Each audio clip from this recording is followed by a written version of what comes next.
दिल्ली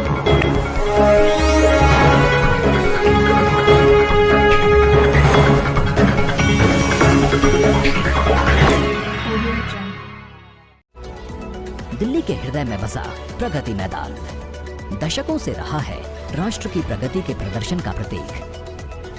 विकास की नित नई बुलंदियों को छूते देश की आवश्यकता के अनुरूप प्रगति मैदान के इंफ्रास्ट्रक्चर को आधुनिक और भविष्योन्मुखी बनाने की लगातार महसूस की जा रही थी जरूरत। देश की राजधानी बने देशवासियों की आकांक्षाओं, देश के संकल्प और देश के सामर्थ्य का भव्य प्रतीक। इसी सोच के साथ प्रधानमंत्री नरेंद्र मोदी जी के यशस्वी नेतृत्व में दिल्ली में विश्व स्तरीय इंफ्रास्ट्रक्चर की दिशा में पिछले कुछ वर्षों में समग्र और सतत प्रयास किए गए हैं। उसी कड़ी में शामिल है प्रगति मैदान को आधुनिक और पुनर्विकसित करने का प्रधानमंत्री जी का निर्णय।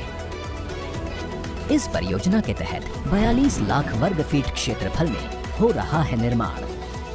यहाँ आज बनकर तैयार हो चुके हैं 4 एग्जीबिशन हॉल। 72,000 वर्ग मीटर में फैले ये हॉल नवीनतम सुविधाओं से युक्त हैं। इन हॉलों का उपयोग कार्यक्रमों और प्रदर्शनियों के लिए किया जा सकेगा। पूरी तरह एयर कंडीशनड हॉल्स विजिटर्स को सुखद अनुभव देंगे।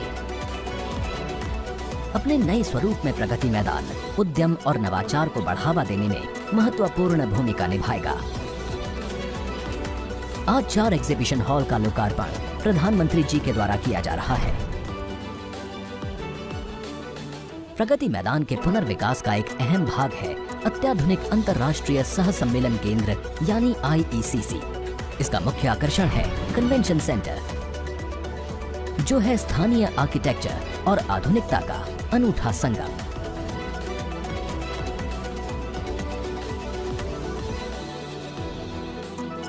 इसमें एक साथ 7,000 लोगों के बैठने की सुविधा होगी। कन्वेंशन सेंटर के सामने विस्तृत फ्रंट प्लाजा इसके आकर्षण को और बढ़ाएगा। पुनर्विकसित प्रगति मैदान में लगभग 4,800 वाहनों की भूमिगत पार्किंग बनाई गई है। प्रगति मैदान को जोड़ने वाली महत्वपूर्ण सड़कें भैरव मार्ग और मथुरा रोड पर ट्रैफिक को सुगम बनाने के लिए पुनर्विकास परियोजना के अभिन्न अंग के रूप में एक टनल और 6 अंडरपास बन रहे हैं। इनके तैयार हो जाने के बाद नागरिकों को आवाजाही में आसानी होगी और ट्रैफिक जाम और प्रदूषण से छुटकारा मिलेगा। पुनर्विकसित प्रगति मैदान प्रधानमंत्री जी के न्यू इंडिया के संकल्प को देगा नई मजबूती और बनेगा आत्मनिर्भर भारत का सशक्त प्रतीक।